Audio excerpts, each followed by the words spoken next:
Bonjour et bienvenue dans cette nouvelle vidéo. Aujourd'hui j'ai très envie de vous parler depuis mon lieu de vacances de Superman. Avant de partir en vacances je suis allé voir le film et j'ai vu pas mal de critiques passer, dont certaines un peu trop virulentes avec des miniatures putaclic genre James Gunn, fils de pu. Hein. Et je trouve ça fou, le mec il fait plus de 30 000 vues, quand je vois des trucs comme ça. Ok, tu peux avoir des arguments constructifs, etc. Mais j'ai pas du tout regardé ce genre de vidéo, ça m'intéresse pas. Mais moi, j'avais envie d'apporter un peu mon avis de grand public. Voilà. Moi, j'ai grandi avec les films de Christopher Reeves, la série Lois Clark, ainsi que le dessin animé Superman. Superman Returns, j'avais pas trop aimé parce que c'était 2h30 et on voyait un Superman galérer avec une histoire de famille recomposée, donc ça m'intéressait pas plus que ça. Et Man of Steel, une grosse claque. Je suis sorti du cinéma, j'avais trop envie de revoir le film, j'avais adhéré à la proposition de Zack Snyder, même si effectivement on laissait de côté le côté Clark Kent, la relation avec Lois Lane, elle arrivait un peu comme un cheveu sur la soupe, ou dans la soupe comme on dit.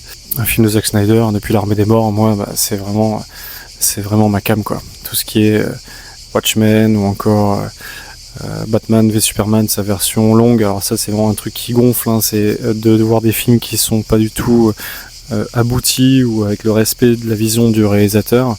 Donc effectivement, son Justice League a été complètement saboté par les studios parce que quand il a perdu l'un de ses enfants, il a dû quitter effectivement la réalisation du film, et là, remplacé par Joss Whedon, on a eu droit à des plans dégueulasses, dont le premier avec la fameuse moustache d'Henry Cavill qui était sur le tournage de Mission Impossible 6. C'était une vraie catastrophe. Bref, j'avais beaucoup aimé son Snyder Cut, là de 4 heures, en 4 tiers. Enfin, j'avais beaucoup aimé. C'était déjà un peu plus respectueux de son œuvre finale, même si on n'aura jamais droit à une suite, qui sentait pas forcément bon, hein, pour être honnête, avec ce Joker aux cheveux longs et ce côté post-apocalyptique qui m'intéressait pas plus que ça, même si Darkseid, effectivement, c'est le plus grand ennemi de l'univers DC, avec Apocalypse et tout ce que ça entraîne derrière. Donc là, il y a quelque chose d'intéressant à creuser. Bref, avec tout ce contexte-là, j'arrive sur ce fameux Superman de James Gunn. James Gunn, réalisateur, j'ai beaucoup aimé son Gardien de la Galaxie, sorti en 2014. Je suis allé le voir au moins 2-3 fois au cinéma, que ce soit la bande originale, ses personnages, ces fameux losers qui se retrouvent à jouer les héros et qui sont très attachants et qu'on aime par-dessus tout. Donc effectivement, Gardien de la Galaxie 2, il s'est fait plaisir, il est arrivé très vite après le premier, donc du coup il y a beaucoup de choses qui sont reprochées au film, mais le 3 se rattrape avec des moments touchants, émotionnels, et une conclusion à cette trilogie, à ces personnages qui est plutôt satisfaisante. Bref, on arrive sur ce Superman. En voyant les premières bandes annonces, j'étais un peu inquiet par rapport surtout aux effets spéciaux, les FX très très faiblards. Et sur certains plans, il a fallu qu'ils nous pondent après Flash encore une espèce de bébé numérique dégoûtant. Franchement, il faut qu'ils arrêtent avec les bébés, peu importe les studios, mais laissez-les tranquilles. En CGI ça marche pas. Une pensée bien sûr pour Twilight Breaking Down partie 1 avec le bébé de Edward et Bella qui était juste ignoble. Là ça 13 ans après, on a toujours droit à ce genre d'effets spéciaux dégoûtants. Bref, revenons-en à Superman. Donc je suis allé le voir en avant-première, en 3D pour le coup, j'avais pas trop le choix parce que je suis allé direct après le boulot, séance de 21h en 3D. Alors la 3D bien sûr, comme beaucoup de films, inutile. J'ai pas trouvé ça pertinent, ça sert à rien de le mettre en 3D, juste à faire payer les spectateurs. Je suis arrivé, il fallait payer le parking, j'ai payé ma place. J'arrive dans la salle, je fais mais j'ai pas de lunettes. Donc je retourne voir les mecs, ils me disent les lunettes sont payantes. Je fais vous êtes sérieux les gars? Et le gars super sympa qui m'a fait scanner mon billet m'a tout simplement offert la paire de lunettes, donc merci beaucoup. Ça il a dû voir mon désarroi et il a vu le mec en tenue de travail, il regarde les films, enfin bref. J'étais premier dans la salle et dans ma rangée il y avait personne. Ça s'est rempli au compte-gouttes et honnêtement c'était une salle quasi vide, même si je sais que le film cartonne. Alors est-ce que c'est parce que c'était une séance en 3D et que ça intéressait pas beaucoup de monde? Ça c'est possible. Le film, qu'est-ce que j'en ai pensé? Parce que là depuis tout à l'heure j'explique le contexte. Le film, j'en suis sorti mitigé. C'est un film de super-héros, un vrai film de comics. Comme on peut le voir dans le moment, Superman effectivement est malmené pendant une grande partie du film.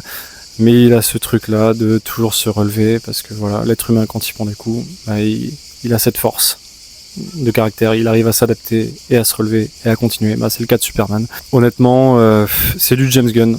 Le problème, c'est que j'ai pas été surpris.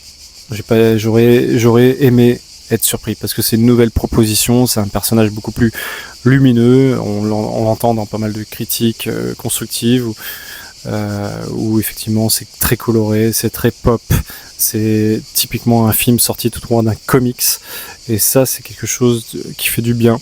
Effectivement, il y a des incohérences, des facilités scénaristiques qui fait que on avance dans l'histoire, et l'idée c'est un blockbuster, c'est un tour de manège, on apprécie ou pas la proposition. Moi, ce que j'ai pas apprécié, j'ai passé un bon moment devant le film, mais le problème c'est que j'ai pas été surpris une nouvelle fois. Je vais prendre un exemple tout bête, Mister Terrific. C'est un personnage qui me laisse de marbre, et il a une super scène d'action. Ah oui, juste une vidéo sans spoiler, je vais juste citer quelques petits passages, mais sans aller dans le détail. Juste revenir sur une des scènes d'action de Mister Terrific, c'est typiquement une scène à la Yondu des Gardiens de la Galaxie, sans le côté émotionnel, quoi. Je veux dire, Yondu, il me faisait marrer, il y avait un truc avec lui. Mister Terrific, écoute, je le découvre, je l'ai vu effectivement à partir de la saison 4 dans la série Arrow, et autant dire que le personnage, j'en ai rien à faire, et ça m'a même fait lâcher la série parce qu'il mettait trop de persos, et c'est pas du tout ce qui m'intéresse. Donc là, le Justice Gang est vraiment juste là pour faire un petit peu marrer, rajouter un peu de background et de lore à ce nouvel univers qui est construit par James Gunn et son équipe. Mais honnêtement, on s'en fiche, quoi. Oh girl, elle crie, c'est pas du tout agréable. Alors dans le comics, j'imagine que c'est le cas aussi, mais là, dans le cinéma, tu as envie juste de dire, écoute, tais-toi et fais ce que tu as à faire. Honnêtement, je vous invite à voir la critique de Durandal qui rentre vraiment dans le détail, dans le contexte. Moi, je vais juste clôturer en parlant d'un truc très simple, c'est que c'est un film où je vais pouvoir emmener sûrement ma fille de 8 ans le voir. Pas comme un Man of Steel de Zack Snyder où c'est beaucoup trop violent. Là, il y a 2 scènes qui peuvent me faire tiquer un peu, mais je sais qu'elle peut les supporter. C'est un film qui réunit la famille, et c'est un film de l'été pour la famille. En gros, les parents vont pouvoir emmener leurs enfants. Ça va être un vrai tour de manège, et il va fonctionner, ce film. Il va cartonner. Il va sûrement atteindre le milliard, et tant mieux. Honnêtement, ce que je vais attendre le plus, c'est le film Supergirl, parce que James Gunn nous l'a vendu avec une image de l'actrice, avec le comics de le comics de Supergirl, Woman of Tomorrow, et effectivement, je m'attends à ce que la proposition du personnage de cette Supergirl soit respectée. Donc je m'attends à un personnage rock'n'roll qui, comme le début du comics, va sur une planète où il y a le soleil rouge pour ne pas avoir de pouvoir, pour pouvoir fêter ses 21 ans et boire un coup.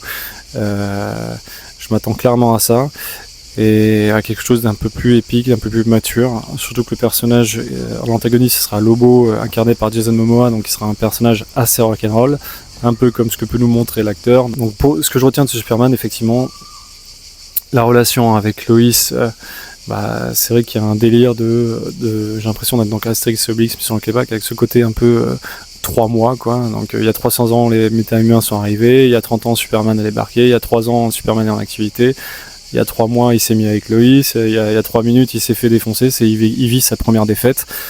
Il y a vraiment un délire avec ce chiffre 3 qui sert pas à grand chose, mais bon, c'est James Gunn, il s'est amusé. C'est vraiment un film de comics, c'est un comics qui est porté à l'écran.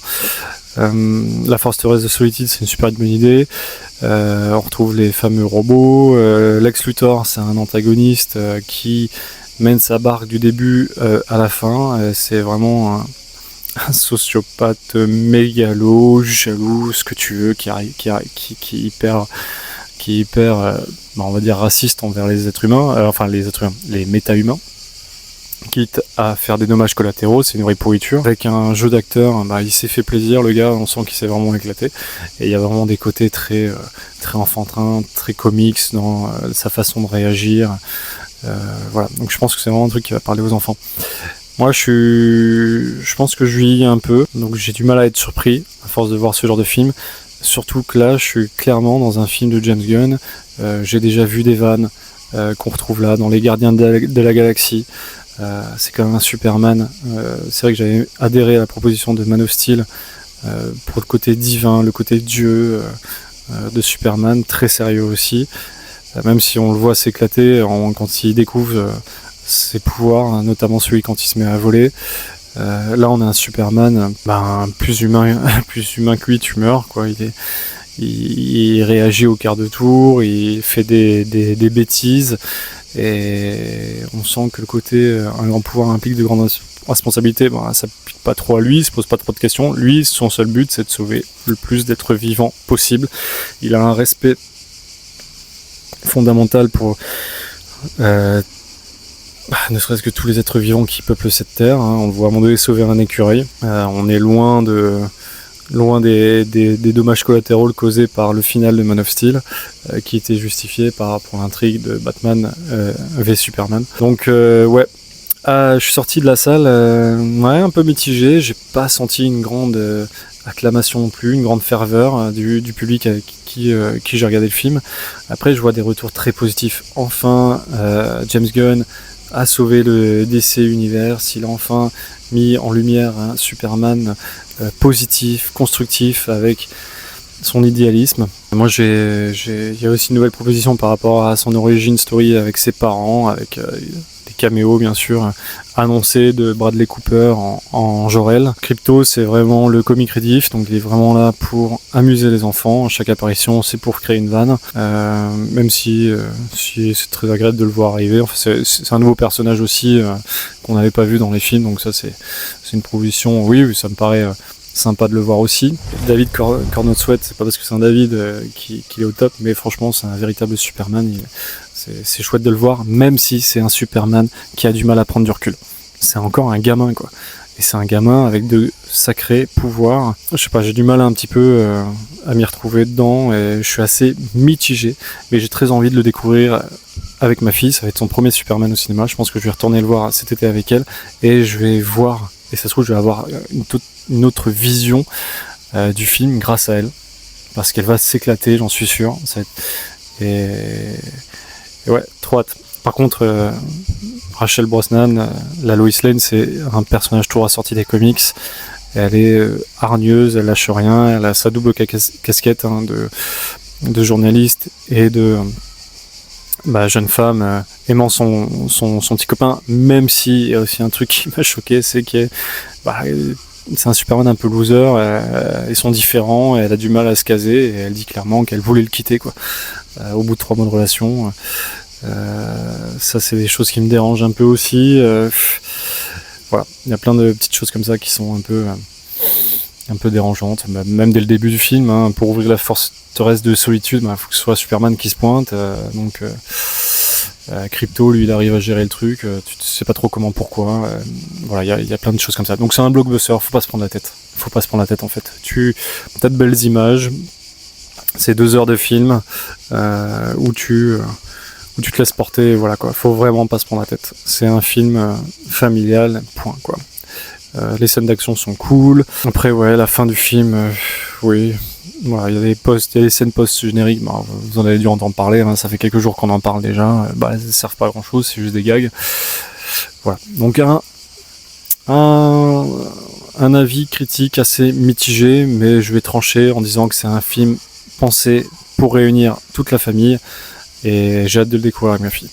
Merci d'avoir suivi ça, je suis en direct de mes vacances. Voilà, je vous fais de gros bisous, je vous dis à la prochaine sur la chaîne.